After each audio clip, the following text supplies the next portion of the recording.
আসসালামু আলাইকুম, welcome back to my channel Sumi রান্না করে সবাইকে স্বাগতম। তো প্রতিদিনের মতো আজও চলে এলাম নতুন একটা রেসিপি নিয়ে।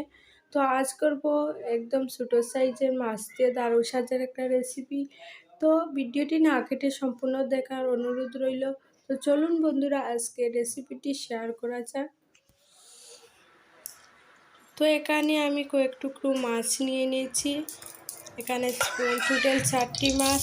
প্যানের মধ্যে তো প্যানটা গরম হয়ে গেছে, এতে তেল দিয়ে দিলাম আর দিয়ে দিলাম কিছু রসুন কুচি, দিয়ে বড় সাইজের একটা পেঁয়াজ দিয়ে ভালো করে নাড়াচাড়া করে দিয়ে দিলাম 1 চা চামচ হলুদ গুঁড়ো, 2 চা চামচ কাশ্মীরি লাল লঙ্কার গুঁড়ো আর দিয়ে দিলাম পরিমাণ মতো লবণ দিয়ে খুব ভালো করে বেশ কিছুক্ষণ রান্না করে নিলাম। তো মশলাটা রান্না করা হয়ে এসেছে, এবার এক এক করে মাছটা দিয়ে দেবো। তো খুব সুন্দরভাবে মশলাটা কিন্তু আমার কষানো হয়েছে।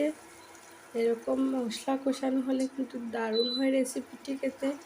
তো মাছটাকে আমি এক এক করে সবকটি দিয়ে দেব।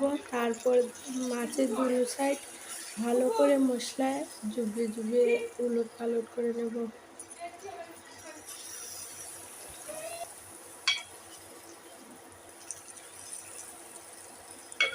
তো মাছটা উল্টানো হয়ে গেছে, এবার পরিমাণ মতো জল দিয়ে দেব।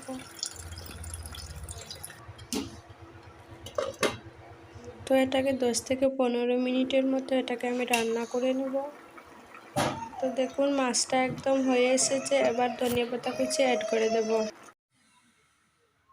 একদম রেডি হয়ে গেল। তো ভালো লাগলে লাইক, শেয়ার এন্ড সাবস্ক্রাইব করবেন আর অবশ্যই